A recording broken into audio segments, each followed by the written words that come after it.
Welcome to the Man Cave Podcast with Dan Casper. Local Sports Roundup with Mr. JC in the EC.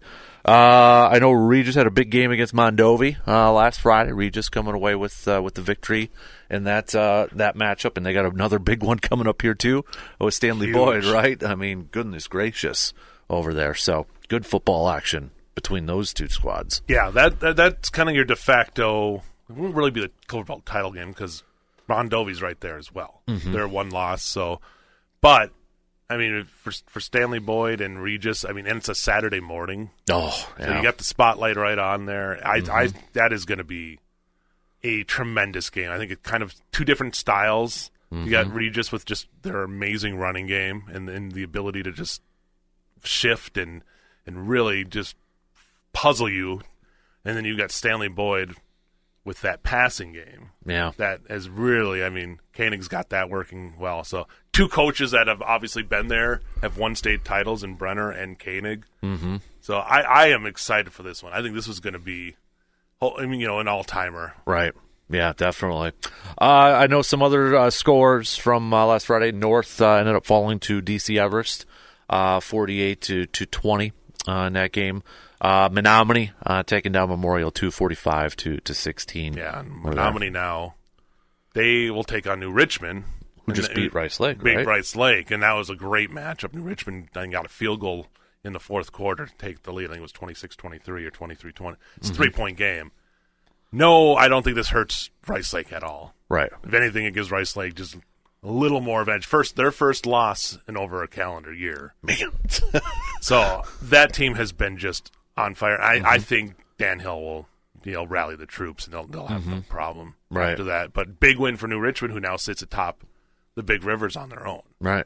And they're playoff eligible, right? Yes. Okay. Yep. I mean, we only got 3 weeks left in the regular season. I mean, it's crazy how quickly this season for football goes. Mm-hmm. So, yeah, I mean, that to me, now you got teams that are just going to be, they're going to be, clawing to try to get into that, be eligible. You got teams that want to get that clinched and get in there. So, yeah, and we've got Rice Lake will be at River Falls, so they'll try to bounce back. River Falls is a good team. I think they're a good example of just how tough this Big River is, because it's just been for them one big team after another coming to town. Hudson, New Richmond, Chi High, and then now Rice Lake. Yeah, I mean it's tough. That whole conference is stacked. So, yeah, I think Chi High. Then they're back at home this week too. So against DC Everest in a crossover game. But that should be an interesting game, I would think, between Chi High and DC. Yeah, DC's been playing some good football. So Chi High, I think they put up over 50 on Friday. So that's a team that nobody wants to play because they are just Reykjavik's got that team coached up and they play well. So yeah, the Big Rivers has been crazy. I mean, in the Clover Belt, you'll have I believe it's Durand, Arkansas, and Fall Creek will meet up. Elk Mound's been playing some really good football too. I think Elk Mound's only got one loss in the conference, if I'm not mistaken, too. So yeah, I mean, we get towards this point, and now teams you're fighting for those playoff spots. So and going to the Dairyland, leave a strum in the playoffs. Blanking Augusta, right? Yeah, they're undefeated right now. Yeah. Big matchup for them. Playoff eligible, yeah. Yeah, they had one loss. They lost their first game, and since then have been playing very well. So they got a big matchup with Blair Taylor. Yeah. And then Pep and Alma will go to CFC. So two really big matchups in the Dairyland that'll kind of determine who's going to be on top. A lot could change here in the next week to see that. So it's been a fun season so far. I think the playoffs are going to be just outstanding. Yeah. I really do. It's the feeling that from the way teams have been playing. 8-man football, too. I know Gilman put the wallop on Thorpe 61-18. McDonald Central defeated Cornell. Owen Withy just keeps rolling. The Blackhawks, number one team in the state for a reason there. So when those 3, 4, however many teams that's going to be a fun playoff matchup too, with depending on how the seedings are for those teams. So we've seen like Gilman lost to McDonald, McDonald lost to Owen Withy. Right. Round 2 will probably happen in some way with those teams. So yeah, exactly. It's some good 8-player football in this area. So that's fun to watch when you're. And we had a low scoring. The one win it was McDonald and Gilman, you saw a low-scoring game. There are games that are really low-scoring and like that. Obviously, it's a little more wide open, but again, I always urge people, get out there. You're not going to know the difference. Right. You're watching that game. Get out there and support your teams. Mm-hmm. I agree. Did you mention a little bit earlier, too, golf kind of getting to tournament time? Yeah, they had conference tournaments over at Lake Hallie. Actually had both the Clover Croix and the Big Rivers last Thursday there. So, and Belle Kongshog from Colfax Elk Mound and her team getting the win as well.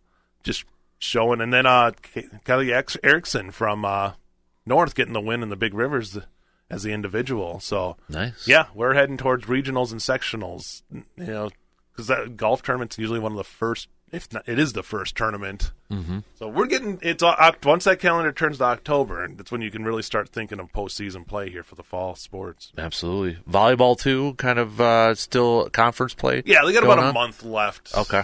And playoffs will start towards the end of the month, kind of like around football when the football playoffs start. So a couple weeks here for them as well before they'll get to the playoffs, and then cross country as well. Soccer too.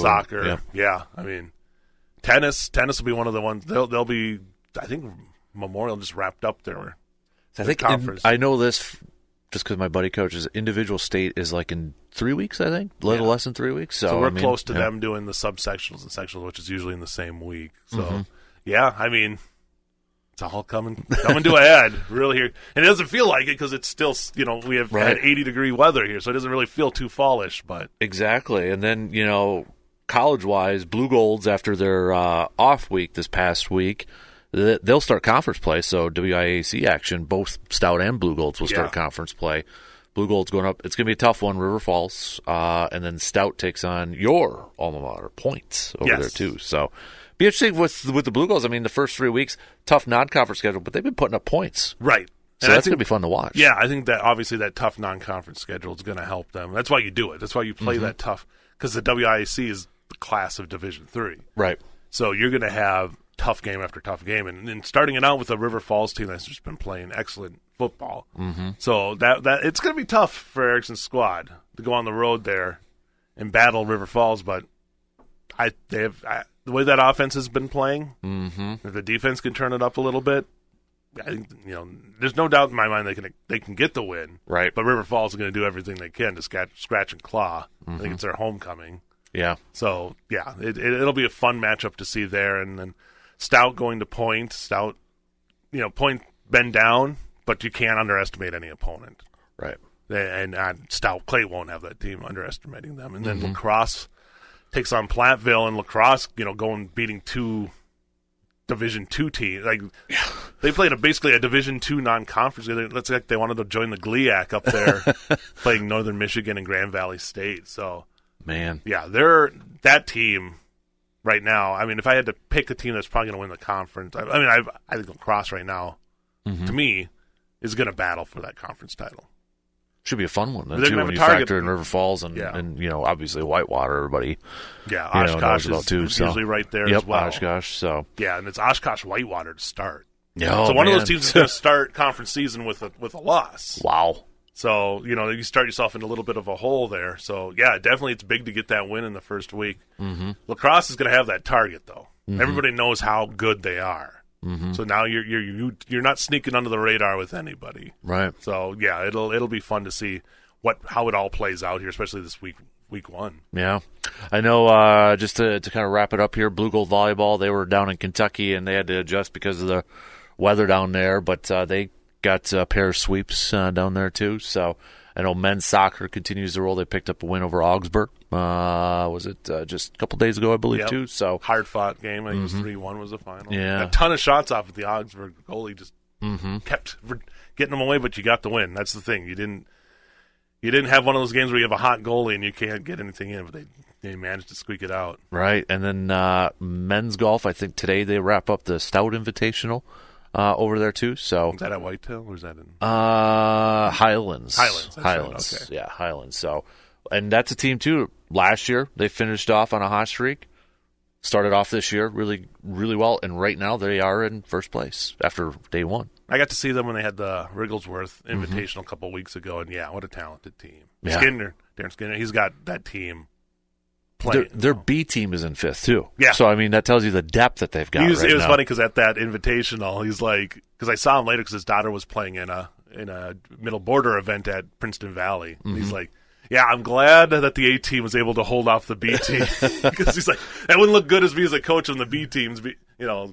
But, yeah, but it's a nice problem to have to have that exactly. depth. So yeah, that's a really talented team as we start heading towards postseason for them. Mm-hmm. So, all right, Justus, we'll let you go here, bud. But final thoughts, last chance.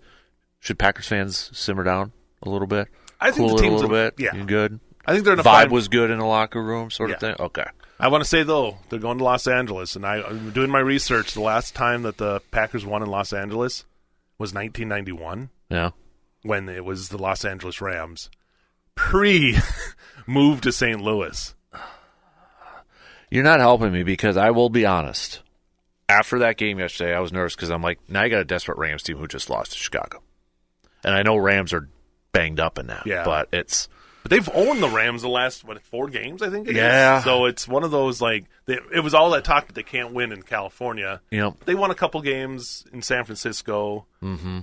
But yeah, it's always that talk with the West Coast and the Packers. It's just a place where they seem to struggle, but I think they'll be fine. It's not like the weather's gonna be any different than it's been here. Exactly. So. Yeah, and I mean, Jordan Love's a Cali guy. A lot of those guys are Cali. Cali. Exactly. They're out there in the off season. So. Yeah. They're not all Wisconsin people out there. So, and Wisconsin summers are probably sometimes a little bit more.